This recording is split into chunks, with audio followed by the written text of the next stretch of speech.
আমরা শুরু করেছিলাম কারক। কারক বলতে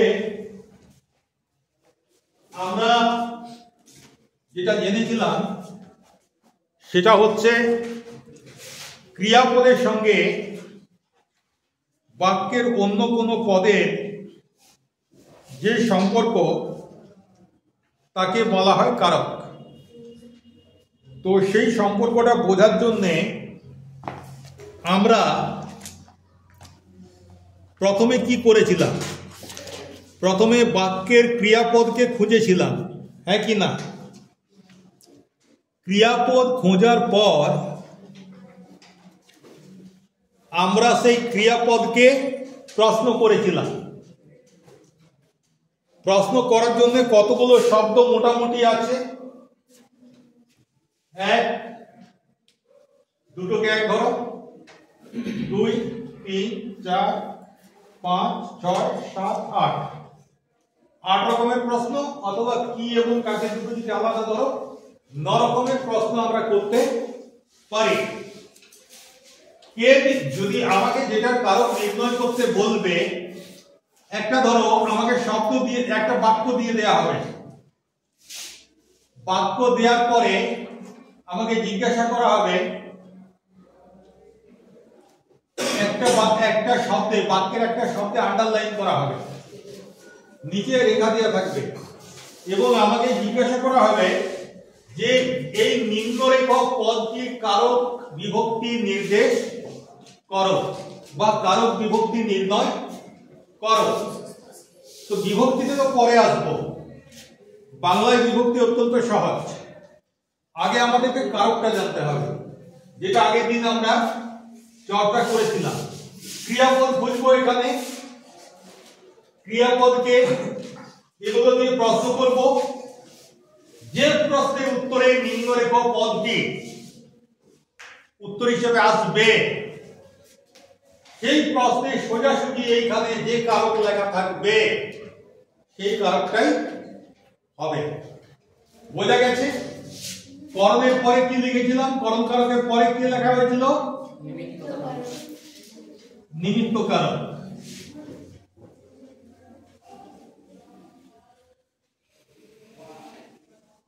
তারপরে কি লিখেছিলাম?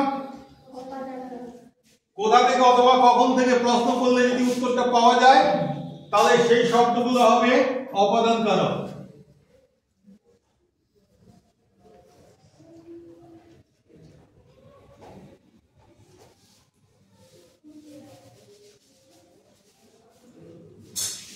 আচ্ছা, লিখবো না এবং ডট দিয়ে দিলে হবে? আমি ডট দিয়ে দেবো, কিন্তু পরীক্ষার খাতায় তোমরা ডট দেবে না।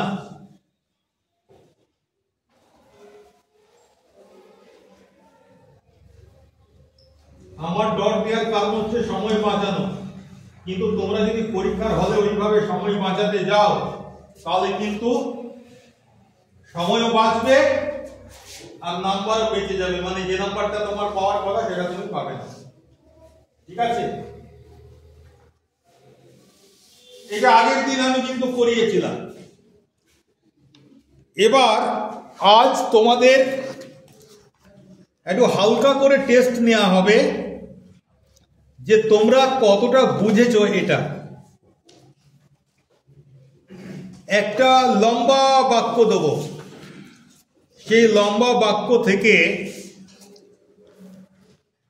তোমাদেরকে কারক নির্ণয় করতে হবে।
কি লিখলাম?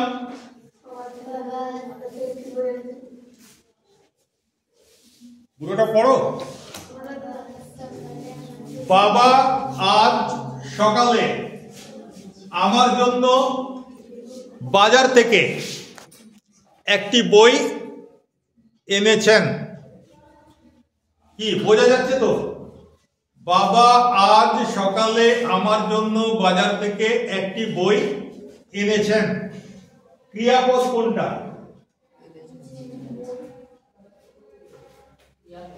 ক্রিয়াপদ হচ্ছে সেই সব পদ যা দিয়ে কোনো কাজ করা বোঝাবে। কি এখানে কাজ কোনটা? আনাটা কাজ। তাহলে ক্রিয়াপদ হচ্ছে এনেছেন। এনেছেন তাহলে ক্রিয়াপদের ঘরে আমরা এখানে কি লিখব? এনেছেন। এনেছেন, তাই তো? এবারে তোমাদেরকে আমি কারক নির্ণয় করতে বলবো। এইখানটায় দাগ দেয়া আছে, বাবার নিচে দাগ দেয়া আছে। তাহলে তোমাদের কি করা উচিত? পুরো এই যে এই আজ থেকে একটি বই, এতটা ভুলে যাও। মনে করো এতটা নেই। তোমাকে গুরুত্ব দিতে হবে দুটো শব্দে। এক হচ্ছে যেটা ক্রিয়াপদ, আর দুই হচ্ছে যে পদটার কারক নির্ণয় করতে হবে। তাহলে আমি এখন অন্য কোনো দিকে তাকাবো না। অর্জুন যেমন শুধু পাখির চোখটার দিকে তাকিয়েছিলেন, আমরা এখন শুধু ক্রিয়াপদ এবং যে পদটার কারক নির্ণয় করতে হবে সেইটার দিকে তাকাবো। তাহলে আমাদের কাছে এখন বাক্যটা কি দাঁড়ালো? বাবা এনেছেন, তাই তো? বাকি এখানে সাবজেক্ট যা কিছু আছে সব ভুলে যাও। আমাদের কাছে বাক্যটা হচ্ছে বাবা এনেছেন। এই বাবা পদটার কারক নির্ণয় করতে হবে আমাদেরকে। প্রশ্ন করে যাবে কে এনেছেন, তার উত্তর কি বাবা? কি বটে? তাহলে কে এনেছেন তার উত্তর হলো বাবা। আমার বাবা পদটার কারক নির্ণয় করার কথা। এর সোজা কি আছে? তাহলে বাবা পদটা কোন কারকে আছে? তাহলে উত্তরটা হবে কর্তৃকারক। আমাদেরকে লিখতে হয় কর্তৃকারকে অমুক বিভক্তি। ঠিক আছে, এখন বিভক্তির কথাটা ছেড়ে দাও। তাহলে গেল কর্তৃকারক। এবার এইখানটায় দাগ দেওয়া আছে।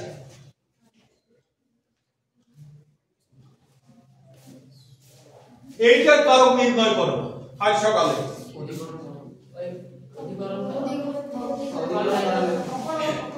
নিয়মটা কি আছে? বাকি সব কিছু ভুলে যাও। কি মনে রাখতে হবে? আজ সকালে আর এনেছেন। বাক্যটা আমাদের কাছে কি দাঁড়ালো? আজ সকালে এনেছেন। কে এনেছেন তার উত্তর আজ সকালে। কি এনেছেন তার উত্তর আজ সকালে। কাকে এনেছেন তার উত্তর আজ সকালে। কি দিয়ে এনেছেন তার উত্তর আজ সকালে। কি জন্য এনেছেন তার উত্তর কি আজ সকালে। কোথা থেকে এনেছেন তার উত্তর আজ সকালে। কখন থেকে এনেছেন তার উত্তর আজ সকালে। কখন থেকে এনেছেন, কখন থেকে মানে আজ সকালে। কোথায় এনেছেন তার উত্তর আজ সকালে। কখন এনেছেন তার উত্তর আজ সকালে। হ্যাঁ, কখন এনেছেন তার উত্তর আজ সকালে। তাহলে আজ সকালেটা কার সঙ্গে এটা ম্যাচ হচ্ছে? কখন এনেছেন তার সাথে। এই সোজা কোন কারক আছে? অধিকরণ কারক। এরকম ডট কারক নয়, তাই তো? এটা কি? অধিকরণ কারক। অধিকরণ কারক এখানে লেখার দরকার ছিল, সময়ের অভাবে টেনে দিয়েছে। তাহলে আজ সকালে এটা কোন কারক? অধিকরণ কারক। বোঝা গেছে? এবার আসবে যদি মানে এরকমই আসবে, শুধু আমার কথাটা আসবে না।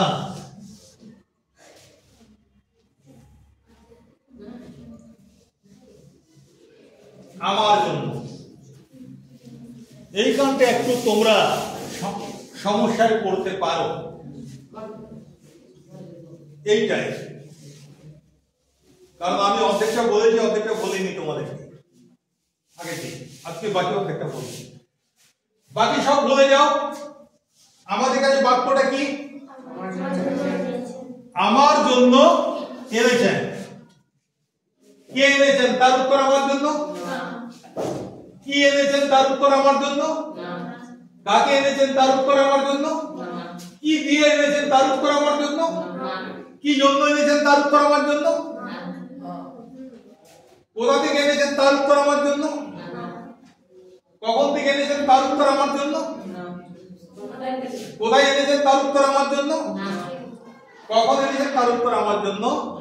একটাও মিলল না। অর্ধেকটা বলেছিলাম, বাকি অর্ধেকটা বলে দিচ্ছি। জন্য থাকলেই কি জন্য বা কার জন্য বা কি উদ্দেশ্যে বা কিসের কারণে, এইগুলো সব যা থাকবে জন্য থাকলেই, জন্য শব্দ থাকুক অথবা জন্য অর্থ বোঝাক, তাহলেই নিমিত্ত কারক হবে। দেখো কার জন্যটা যোগ করে দিলাম তো, এবার তোমাদের পক্ষে সহজ হলো কিনা? কার জন্য এনেছেন? আমার জন্য এনেছেন। তাহলে এটা হচ্ছে আমার জন্য। তাহলে এটা কোন কারক হলো? নিমিত্ত কারক। নিমিত্ত কারক। তাহলে কালকে যে অসম্পূর্ণ রেখেছিলাম সেটা আজকে সম্পূর্ণ বুঝতে পারলে? কি জন্য, কার জন্য, কি উদ্দেশ্যে যখন কোনো কাজ করা হয় তখন সেইটা হয় নিমিত্ত কারক। বোঝা গেছে?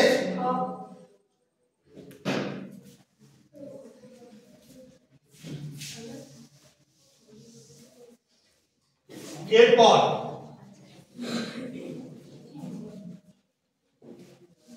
বাজার থেকে এই অংশটার কারক নির্ণয় করতে হবে। সেই দিক থেকে শুরু করি। কখন এনেছেন তার উত্তর বাজার থেকে? কোথায় এনেছেন তার উত্তর বাজার থেকে? কখন থেকে এনেছেন তার উত্তর বাজার থেকে? কোথা থেকে এনেছেন তার উত্তর বাজার থেকে? কি কোথা থেকে এনেছেন তার উত্তর বাজার থেকে? ব্যাস, এই তো তোমরা শিখে গেছো। তাহলে বলো কোথা থেকে, এটা কি কারণ?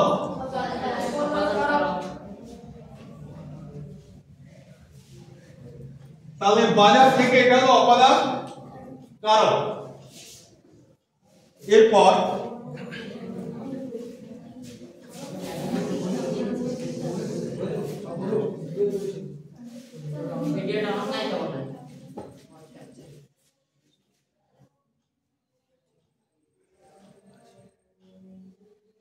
আচ্ছা, এবার শেষ হচ্ছে একটি বই। বাকি পুরোটা ভুলে যাও। আমি কি বললাম বারবার মনে রাখবে, যে অংশটায় দাগ দেওয়া থাকবে আমাদের শুধু সেটা দেখতে হবে, আর ক্রিয়াপদ কোনটা আমাদেরকে সেটা দেখতে হবে। তাহলে একটি বই এনেছেন, এইবার এনেছেন ক্রিয়া, একে প্রশ্ন করি কখন এনেছেন তার উত্তর একটি বই। কোথায় এনেছেন তার উত্তর একটি বই। কখন থেকে এনেছেন তার উত্তর একটি বই। কোথা থেকে এনেছেন তার উত্তর একটি বই। কি জন্য এনেছেন তার উত্তর একটি বই। কার জন্য এনেছেন তার উত্তর একটি বই। কি দিয়ে এনেছেন তার উত্তর একটি বই। কি এনেছেন তার উত্তর একটি বই। কি এনেছেন? একটি বই এনেছেন। তাহলে একটি বই কোথায় লিখবো? একটি বই। তাহলে এর সোজা কোন কারকটা লেখা আছে? কর্মকারক। তাহলে এটা হলো কর্মকারক। একটি বই হচ্ছে কর্মকারক। বোঝা গেল কি? এবারে তোমাদের মধ্যে প্রশ্ন আসছে, কই এটা তো স্যার ফাঁকা, এটা ফাঁকা, এটা ফাঁকা, এগুলো কই বোঝালেন? বাস্তবে একটা বাক্যে সমস্ত কারক থাকবে এরকম বাক্য খুব বেশি দেখা যায় না। উদাহরণ হিসেবে তোমাদেরকে বোঝানোর জন্য প্রত্যেকের ব্যাকরণ বইয়ে দেখবে একটা করে বাক্য দেয়া আছে, ঠিক আছে? আমরা যখন পড়তাম তখন আমাদের হর্ষবর্ধন তার রাজকোষ থেকে দরিদ্রদের সহস্তে ধন বিতরণ করিতেন, ঠিক আছে? ওই যে বাক্যটা আরো বড় আছে, বাক্যটা ছিল তাতে সমস্ত কারকগুলো দেয়া ছিল, আর সমস্ত ব্যাকরণ বইয়ে মোটামুটি ওই উদাহরণটাই ধরা হতো। এখন তোমাদের ব্যাকরণ বইগুলো দেখছিলাম তারা বিভিন্ন রকম নতুন নতুন উদাহরণ দিচ্ছেন, কিন্তু আমরা বাংলা যে বাক্য সমূহ ব্যবহার করি তাদের মধ্যে সাধারণভাবে এমন কোন বাক্য আমরা ব্যবহার করি না যার মধ্যে সমস্ত কারক আছে। কি বললাম?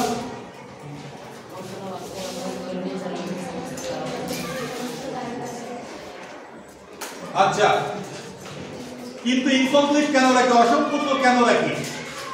করণ কারক দিয়ে একটা উদাহরণ দাও তোমরা, বলো। আমরা পা দিয়ে হাঁটি, হাত দিয়ে ভাত খাই। আচ্ছা, হাত দিয়েও ভাত খাই, তাহলে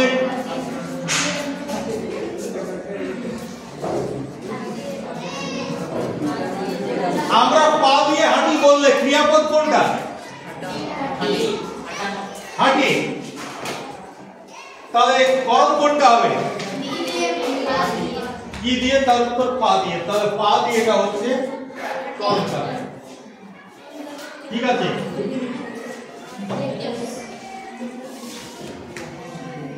ছেলেটা সকাল থেকে এখনো খেলে যাচ্ছে, সকাল থেকে এটা কি কারক হবে?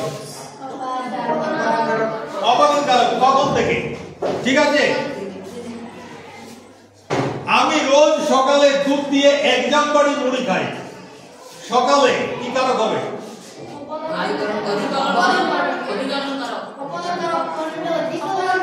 অপাদান কেন হবে? রোজ সকালে খাই, কখন? তাহলে অধিকরণ হবে। আচ্ছা, এবার ছোট্ট করে একটু বলে নিই, তারপরে ছেড়ে দিচ্ছি।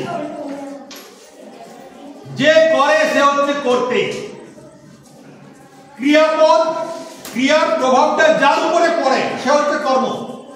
আমি পড়ি, পড়ার প্রভাবটা বইয়ের উপরে পড়ছে। আমি খাই, খাওয়ার প্রভাবটা ভাতের উপরে পড়ছে, তাহলে সেটা হচ্ছে কর্ম। আর যা দিয়ে, যেটার সাহায্যে আমি কাজটা করি সেটা হচ্ছে কর্ম। যে লক্ষ্যটাকে মাথায় রেখে যে উদ্দেশ্যে আমি কাজটা করি সেটা হচ্ছে নিমিত্ত। আর কোন জায়গা থেকে যদি বিচ্যুত হয় কোনো কিছু, গাছ থেকে পাতা খসে গেল, এরকম যদি হয়, বিচ্যুত হয়, তাহলে হচ্ছে অপাদান। অথবা কখন থেকে কোন একটা নির্দিষ্ট পয়েন্ট অফ টাইম থেকে, সেটা তো হয় অপাদান। আর যে জায়গায় ঘটনাটা ঘটছে সেটা হচ্ছে অধিকরণ। যে সময়ে ঘটনাটা ঘটছে সেটাও অধিকরণ। কাজেই এই যে কে কি কাকে, এই যে এটা করেছি ছকটা, তোমরা যাতে কারকটা সহজে খুঁজে পাও সেই জন্য। কিন্তু কারকের চরিত্রটা মনে রাখতে গেলে আমি যেটা বললাম সেটা মনে রাখতে হবে। যে করে সে কর্তা, ক্রিয়ার কাজটা যার উপর প্রত্যক্ষভাবে প্রভাব ফেলে সে হচ্ছে কর্ম, কাজটা করার জন্য যার সাহায্য নিতে হয় সে হচ্ছে করণ, যে উদ্দেশ্যটা মাথায় রেখে কাজটা করা হচ্ছে সেটা হচ্ছে নিমিত্ত, যেখান থেকে ঘটনাটা ঘটছে সেটা হচ্ছে অপাদান, আর যেখানে ঘটনাটা ঘটছে সেখানটা অধিকরণ। এই যেখান বা যেখানে, এটা স্থানও বোঝাতে পারে, কালও বোঝাতে পারে। কি পরিষ্কার হয়েছে? বোঝা গেছে তো? কোনো সমস্যা আছে? কারো কোনো প্রশ্ন আছে? ঠিক আছে।